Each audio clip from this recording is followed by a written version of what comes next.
A voz de Margarida rasgou o ar úmido da noite lisboeta como uma lâmina afiada de saudade, e quando pelas ruelas estreitas de Alfama, ó mar salgado, quanto do teu sal são lágrimas de Portugal.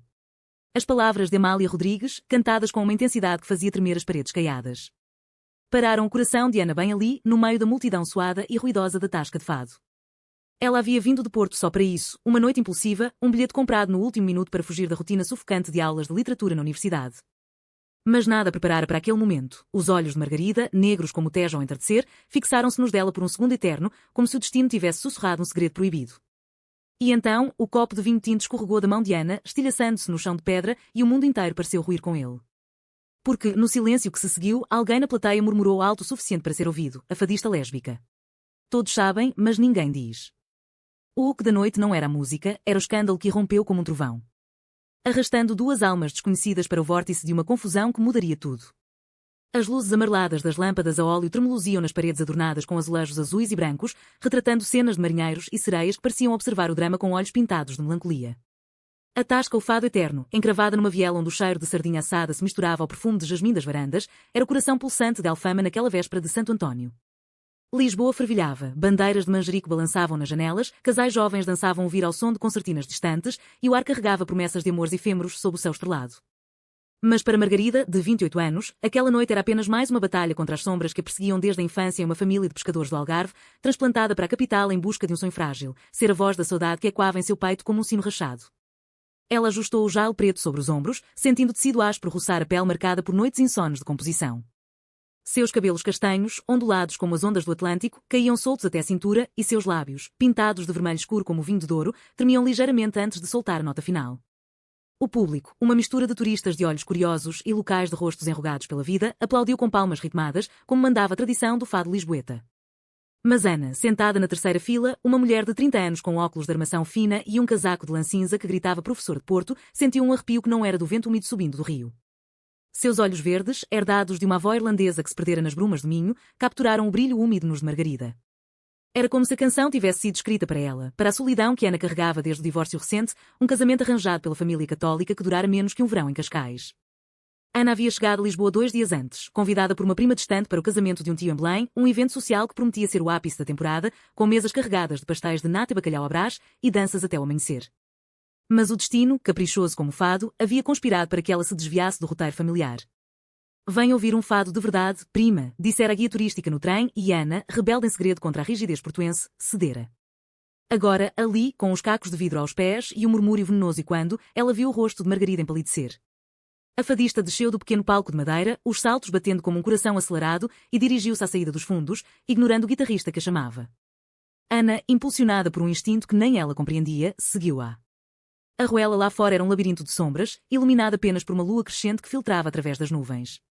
Margarida encostou-se a uma parede úmida, acendendo um cigarro com mãos trêmulas. O fumo subiu em espirais, misturando-se ao aroma de laranjeiras em flor. Desculpe pelo copo, disse Ana, emergindo da escuridão como um fantasma amigável. Foi o choque. Aquela voz sua e depois aquilo. Margarida virou-se devagar, os olhos semicerrados avaliando a estranha, alta, esguia, com sardas salpicadas no nariz e um sorriso tímido que desarmava defesas. Choque? Aqui em Alfama, o fado é feito de choques, minha senhora. Saudade não vem sem dor. Sua voz era rouca, ainda carregada da emoção da canção, com um sotaque algarvio que rolava as erros como ondas na praia de Faro. Elas conversaram ali, sob o manto da noite, como se o tempo tivesse parado. Ana contou de Porto, das aulas de literatura portuguesa onde recitava Camões para alunos sonolentos e do vazio que a consumia desde que descobrira, em uma viagem solitária a Sintra, que seu coração batia por mulheres, um segredo guardado como um rosário escondido no fundo da gaveta.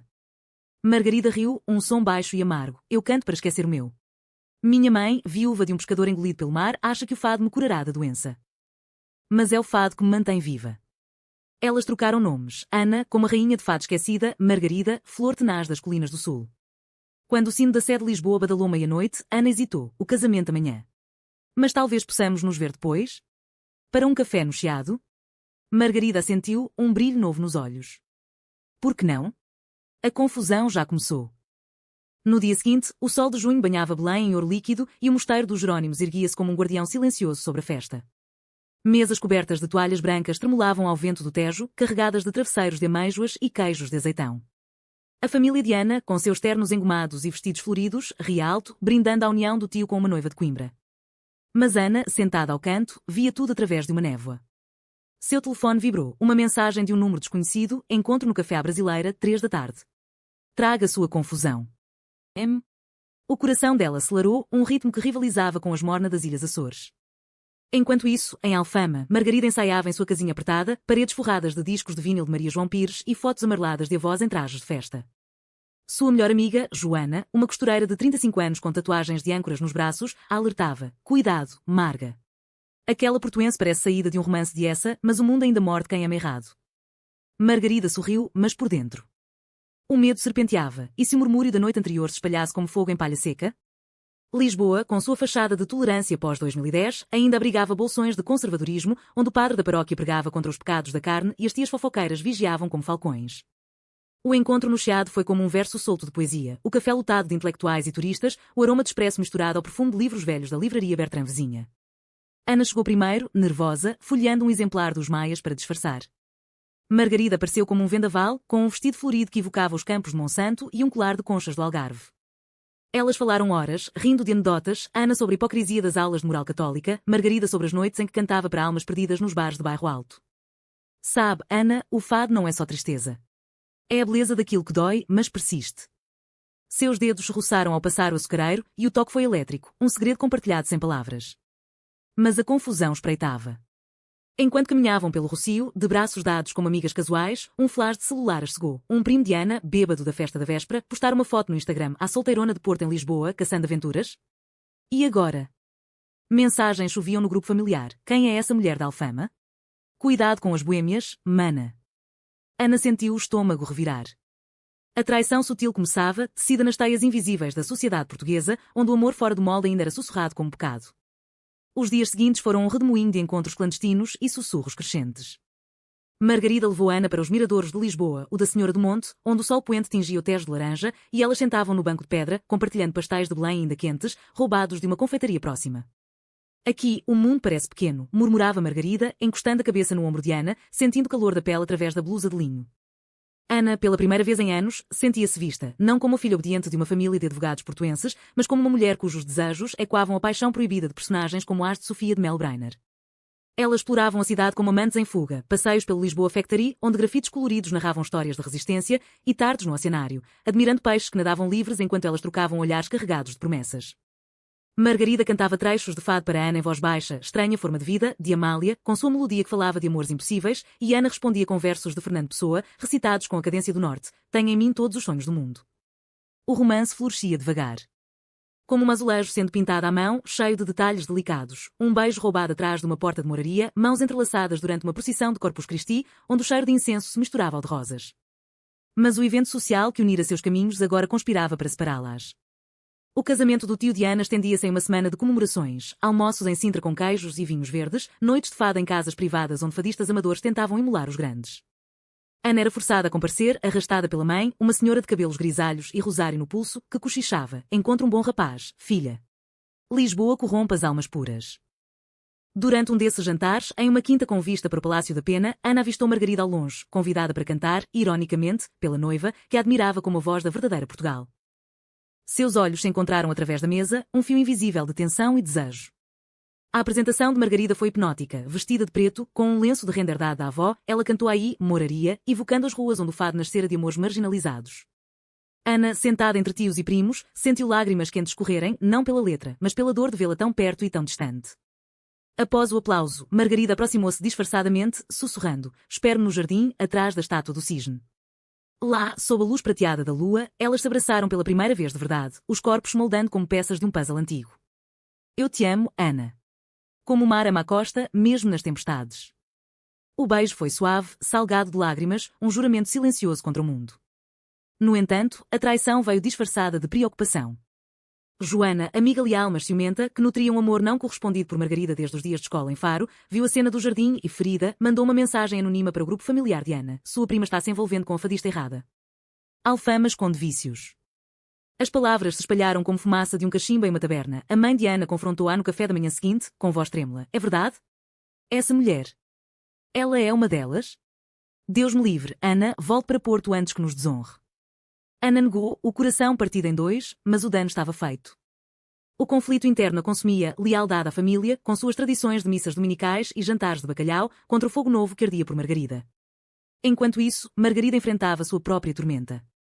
Seu irmão mais velho, Manuel, um pescador estoico que viera do sul para vigiá-la, descobrira as mensagens trocadas no celular esquecido. Irmã, o que é isso? Amor de mulheres? Nossa mãe se reviraria no túmulo. Ele, criado nas crenças antigas do catolicismo rural, via o lesbianismo como uma aberração importada dos turistas estrangeiros. Não como parte da alma portuguesa diversa que florescia em silêncio desde os tempos de António Boto. Margarida gritou de volta: é amor, Manuel. Saudade tem 1000 faces, e esta é a minha. Mas as palavras dele ecoavam: você mancha o nome da família. Para antes que o bairro inteiro saiba. A confusão culminou na véspera da festa de Santo António propriamente dita. As ruas de Alfama transbordavam, arraiais com bailaricos, manjericos atados com fitas coloridas simbolizando promessas de amor, e o aroma de sardinhas grelhadas pairando como uma bênção pagã. Ana, fugindo de uma briga familiar, correu para os braços de Margarida em uma praça improvisada. Elas dançaram vira juntas, disfarçadas na multidão, corpos colados no ritmo frenético da concertina. Fugimos? Perguntou Ana, ofegante. Para onde? O mundo é pequeno demais para esconder corações como os nossos. Mas naquela noite, sob fogos de artifício que explodiam como confetes de destino, elas juraram lutar. O romance, porém, era uma flor frágil em solo árido e as raízes do conflito cresciam mais profundas. A festa de Santo António irrompeu como um furacão de alegria e hipocrisia. De manhã, as ruas de Lisboa acordavam com o canto dos maios, versos satíricos entoados por rapazes em ternos brancos, zombando de vizinhos e amantes infiéis. Margarida e Ana, escondidas em um apartamento alugado no bairro Alto, assistiam da janela, rindo baixinho enquanto mordiscavam pão com chouriço. Olha, aquele maio é para mim, brincou Margarida, apontando para um verso sobre a fadista que canta para sombras. Mas o riso morreu quando o telefone de Ana tocou. Era o pai, voz grave como o sino de uma igreja nortenha. Volte para casa, Ana. Seu tio cancelou o resto das festas por causa do escândalo. Todos falam de você e daquela artista.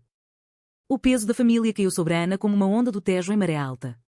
Em Porto, os jantares dominicais eram rituais sagrados, a mesa posta com porcelana de Vista Alegre, orações antes do ensopado do borrego, histórias de avós que emigraram para Brasil em busca de fortuna. Deixando saudades eternas. Seu pai, um advogado aposentado que citava o Código Civil como evangelho, via o amor de Ana como uma falha legal, uma cláusula não prevista no contrato da vida virtuosa. Nós te criamos para ser luz, não para queimar em fogueiras modernas, disse ele, referindo-se às marchas do orgulho que pipocavam em Lisboa desde 1999, mas ainda eram vistas como intrusão estrangeira no tecido católico português. Ana chorou nos braços de Margarida, o corpo tremendo como folhas de oliveira ao vento. Eu não posso perdê-los. Mas sem você, sou um fantasma. Margarida, com a sabedoria dura das noites de fado, respondeu: o amor verdadeiro é como o azulejo, fragmentado, mas belo na composição. Vamos juntar as peças. Elas decidiram enfrentar o mundo juntas, começando por uma visita à mãe de Margarida, em uma pensão modesta no cais do Sodré, onde o cheiro de lavanda secando misturava-se ao sal do mar. Dona Rosa era uma viúva de 60 anos, com mãos calejadas de fiar redes e olhos que carregavam o oceano inteiro. Ela acolheu a Ana com um abraço apertado, servindo chá de camomila em xícaras rachadas. Minha filha canta a dor dos outros, mas a dela eu conheço melhor que ninguém, confessou, enquanto Margarida se remexia inquieta. A conversa fluiu como um rio calmo. Rosa falou de sua juventude, de um amor proibido por um marinheiro gitano durante a ditadura de Salazar, quando beijos eram crimes sussurrados nas sombras. O Estado Novo nos ensinou a esconder, mas o coração português sempre soube de saudades múltiplas. Amália cantava para todos os amores, não só os certos. Seus olhos se encheram de lágrimas ao abençoar as mãos unidas das duas. Pela primeira vez, Margarida sentiu um vislumbre de paz. A mãe, guardiã das tradições, tornava-se aliada na modernidade. Mas o conflito escalava em outro fronte. Joana, consumida pelo ciúme, espalhou o rumor no circuito do fado. Margarida está traindo a alma portuguesa por uma burguesa do norte. As casas de fado, templos de autenticidade onde viola e guitarra portuguesa ditavam as regras, começaram a recusar convites.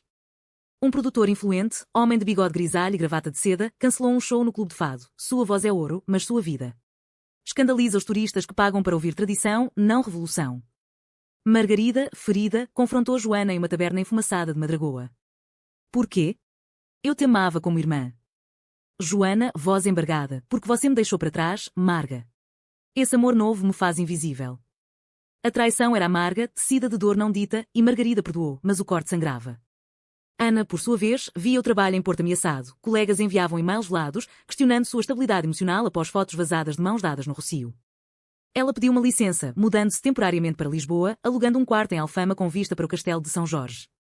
As noites eram bálsamo, jantares caseiros de cataplana de marisco, cozinhada por Margarida com ervas do mercado da Ribeira e conversas até o amanhecer sobre sonhos. Ana sonhava em escrever um livro sobre mulheres na literatura portuguesa, de Irene Lisboa a Lídia Jorge, Margarida. Em gravar um álbum que misturasse fado com sons modernos e quando as vozes que er de hoje. O CA Trau se aproximava com a Marcha do Orgulho, em junho, quando Lisboa se tingia de arco-íris. Elas decidiram marchar juntas, mãos dadas abertamente pela primeira vez. A multidão era um tapete de bandeiras e aplausos, com drag queens de perucas extravagantes e ativistas gritando amor é lei. Mas no meio da parada, na Praça do Comércio, um grupo de contramanifestantes, fiéis de uma igreja evangélica emergente, atirou ovos e gritou pecado contra a natureza. Um ovo acertou Ana na face e o caos irrompeu. Polícia interveio, flashes de câmaras explodiram e o rosto de Margarida, reconhecida, virou manchete no Correio da Manhã. Fadista de Alfama no centro do tumulto LGBTQ. A confusão atingira o ápice, famílias divididas, carreiras em risco, corações expostos como conchas na praia. Mas naquele momento, de joelhos no chão molhado de chuva repentina, Ana e Margarida se olharam e o mundo parou.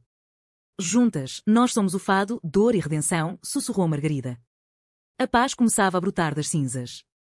A manchete ecoou como um trovão pela manhã seguinte, espalhando-se das bancas de jornal do Terreiro do Paço aos feeds de redes sociais.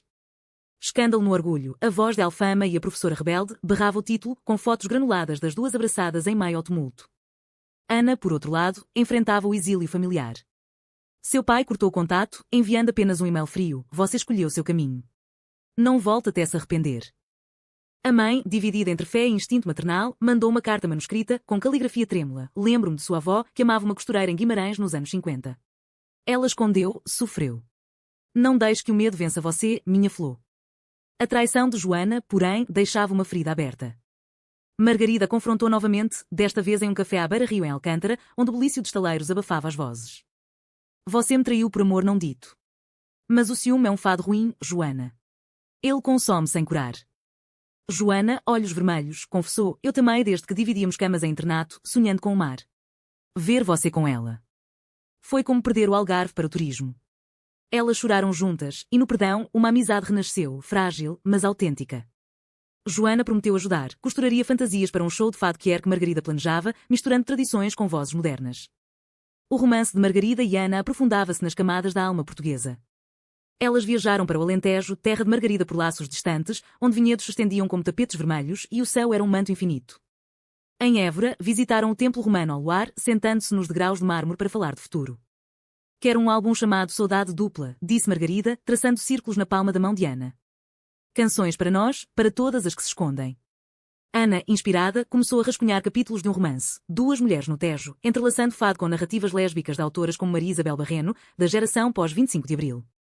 Mas o conflito social não cedia. Uma petição online surgiu, liderada por conservadores de associações católicas, pelo fado tradicional, contra a corrupção cultural. Centenas assinaram, alegando que o amor de Margarida manchava o património UNESCO do fado. Um debate na RTP, canal público, convidou Margarida para defender-se. Sentada em estúdio sob luzes cruas, com Ana assistindo de casa, ela falou com a voz que cativava plateias. O fado nasceu nas margens, de prostitutas, marinheiros, amores proibidos. Saudade não discrimina. É o grito da alma portuguesa, diversa como o império que outrora fomos. O país dividiu-se, aplausos virtuais de jovens em Coimbra e Porto, vaias de vilarejos no interior. Em meio à tormenta, um gesto de humanidade surgiu.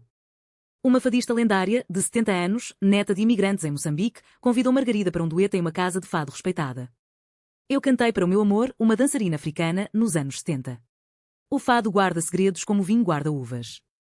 O show lutou, com Ana na primeira fila, e as vozes entrelaçadas, melancólicas, poderosas, transformaram o escândalo em catarse coletiva. Lágrimas fluíram e, pela primeira vez, casais como elas beijaram-se abertamente na plateia, sob o aplauso que ecoava como ondas. Ainda assim, a pressão familiar culminou em uma visita surpresa. A mãe de Ana viajou de trem noturno, chegando a Lisboa exausta mas determinada. No apartamento de Alfama, com vista para o castelo iluminado, ela abraçou a filha e, hesitante, Margarida. Eu vim por amor, não por julgamento. Na minha juventude, em Porto, eu dancei com uma prima em festas de São João. Nunca falei, mas agora. Viva, filhas!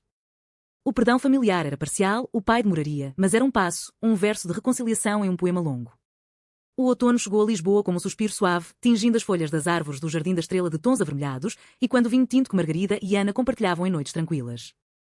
O escândalo do orgulho havia-se dissipado como névoa matinal no Tejo, deixando cicatrizes mas também legados. O álbum de Margarida, Saudade Dupla, gravado em um estúdio escondido no Lisboa Factory, vendia milhares de cópias, com faixas que misturavam viola tradicional a batidas eletrónicas. Letras sobre amores femininos que ressoavam em playlists de jovens de todo o país. Críticos no público elogiavam. Margarida reinventa o fado como hino que era, honrando a saudade sem prisões. Ana, promovida na universidade por um reitor progressista que admirava seu ativismo, publicava artigos em jornais como o Expresso, explorando o lesbianismo na literatura portuguesa contemporânea, citando de Dulce Maria Cardoso a novas vozes emergentes. Seu romance ganhava forma, capítulos enviados por e-mail para editoras em Lisboa, que respondiam com entusiasmo. Uma narrativa que captura a alma luso, romântica, conflituosa, resiliente. Juntas, elas construíam uma vida, um apartamento maior em Campo de Ourique. Com varanda para cultivar manjericão e ler Pessoa ao pôr do sol, e viagens curtas, um fim de semana em Óbidos, vila de livros onde se perderam em feiras literárias, mãos dadas sem medo. Mas o CA ao final veio não de fora, mas de dentro. A traição latente de Manuel, irmão de Margarida, que, pressionado por tias devotas em Faro, planejou uma intervenção familiar. Ele apareceu sem aviso, em uma tarde chuvosa de novembro, batendo à porta com punhos cerrados. Chega de escândalo. A mãe adoeceu por sua causa, o coração dela não aguenta mais fofocas na missa. Margarida, com Ana ao lado, sentiu o chão tremer. Elas foram ao Algarve de trem, o cenário mudando de arranha-céus para falésias douradas, o ar salgado curando feridas invisíveis. Na casa de Dona Rosa, uma cabana branca com redes de pesca penduradas como tapeçarias, a família se reuniu, tias com rosários, primos pescadores, Manuel de olhos baixos. A confrontação foi um fado vivo, vozes altas, lágrimas, acusações de trair as raízes católicas. Manuel gritou, você canta para turistas, não para Deus. Margarida, voz firme como uma âncora, rebateu, Deus é o mar que levou nosso pai, vasto, sem julgamentos. Meu amor por Ana é parte dessa vastidão. Ana, tremendo, falou de sua própria família. No norte, escondemos amores como tesouros. Mas o tesouro perde brilho se guardado. Dona Rosa, de cama com o peito apertado, estendeu a mão. Filhos, o Portugal de hoje é feito de pontes, não de muralhas. Salazar caiu, o medo deve cair também. O irmão, tocado pela fragilidade da mãe, confessou sua própria culpa. Eu traí você por medo de perder a família. Mas perdemos mais escondendo. O perdão veio devagar, como uma maré subindo, abraços hesitantes, promessas de visitas, Manuel admitindo ter lido o álbum e chorado com uma faixa sobre Irmandade. De volta a Lisboa, Margarida compôs uma canção nova, Maré de Perdão, dedicada à família, gravada com a voz rouca de Dona Rosa nos coros. O lançamento, em uma casa de fado lotada, foi catártico. A plateia, mista de conservadores curiosos e aliados fervorosos, aplaudiu de pé e, pela primeira vez, Manuel sentou na primeira fila, com um sorriso tímido. O romance de Margarida e Ana, forjado no fogo da confusão, agora brilhava com matizes humanitários. Elas se voluntariaram em centros LGBTQ em Lisboa, contando histórias em workshops para jovens de bairros periféricos, onde o fado se misturava a rap para falar de identidade. Ana terminou seu romance, dedicado às saudades que nos unem, e ele foi publicado por uma editora independente, vendendo em feiras como a de São Jorge. Em uma noite de inverno, sob o Natal iluminado da Baixa Pombalina, elas trocaram votos informais em uma capela laica no Chiado, anéis de prata com gravuras de ondas, testemunhas uma dúzia de amigos, incluindo Joana reconciliada. A paz não era ausência de conflito, mas sua transformação, das traições, alianças, das dores, canções. Lisboa, com seus 7 colinas e 1000 histórias, abrigava-as como uma mãe generosa. A primavera de 2026 desabrochou em Lisboa com uma doçura renovada, pétalas de buganvílias caindo como confetes sobre as calçadas de Alfama. Margarida e Ana, agora inseparáveis como o fado e a guitarra, caminhavam de mãos dadas pelo mercado da Ribeira, escolhendo azeites dourados e figos maduros, rindo de planos para um verão no Douro, vinhas e vinhos para celebrar o primeiro aniversário de seu amor. O álbum Saudade Dupla ganhara prémios. O de melhor inovação no Festival de Fado de Coimbra, onde Margarida subiu ao palco com Ana ao lado, dedicando às mulheres que cantam seu próprio destino. O romance de Ana, Duas Mulheres no Tejo, foi traduzido para o inglês e quando em livrarias de Londres e Nova Iorque, mas sempre ancorada na alma portuguesa. A reconciliação familiar completava o ciclo humanitário. Dona Rosa, recuperada, visitava mensalmente, trazendo doces de amêndoa de Faro e histórias de juventude que inspiravam novas letras. O pai de Ana, após meses de silêncio, cedeu em uma carta. Eu lia Camões e ignorava os amores não cantados. Você me ensinou a ver além. Ele veio a Lisboa para um jantar, tenso, mas sincero, provando cataplana e admitindo: o amor de vocês é mais forte que minhas velhas leis. Manuel. Transformado, organizou um show beneficente no Algarve, arrecadando para abrigos LGBTQ no Sul, onde pescadores e fadistas se uniam em solidariedade. Joana, redimida, tornou-se gerente de turnês de Margarida, costurando não só roupas, mas pontes entre o passado e o futuro. Traí por medo, mas o perdão me devolveu a irmã, disse ela, em uma noite de fado improvisado na varanda do apartamento. A confusão inicial, o copo estilhaçado, o murmúrio na tasca, agora era anedota engraçada, contada em entrevistas para inspirar outros. O fim, humanitário e esperançoso, veio em uma festa de Santo António revisitada. Um ano após o caos, Margarida cantou no mesmo palco onde tudo começara, com Ana na plateia, desta vez não como estranha, mas como amor eterno. A canção final, Paz nas Onde, falava de mergulhos em confusão para emergir renovadas. No evento do destino, encontramos o nosso mar duas almas, uma voz, saudade que não cansa de amar. O público, diverso como Portugal, de avós com netos a casais multicoloridos, aplaudiu com palmas e lágrimas, fogos iluminando o céu como bênçãos. Elas saíram de braços dados para a arruela, o ar cheio de sardinhas e promessas. Nós sobrevivemos à tempestade, sussurrou Ana. Margarida sorriu, porque o amor é o farol da saudade. Em um Portugal que evoluía, de sombras salazaristas a luzes inclusivas, elas eram prova viva, o coração luso, vasto e terno, abraçava todos os amores. E assim, encontraram paz, não no fim das dores, mas na dança eterna com elas.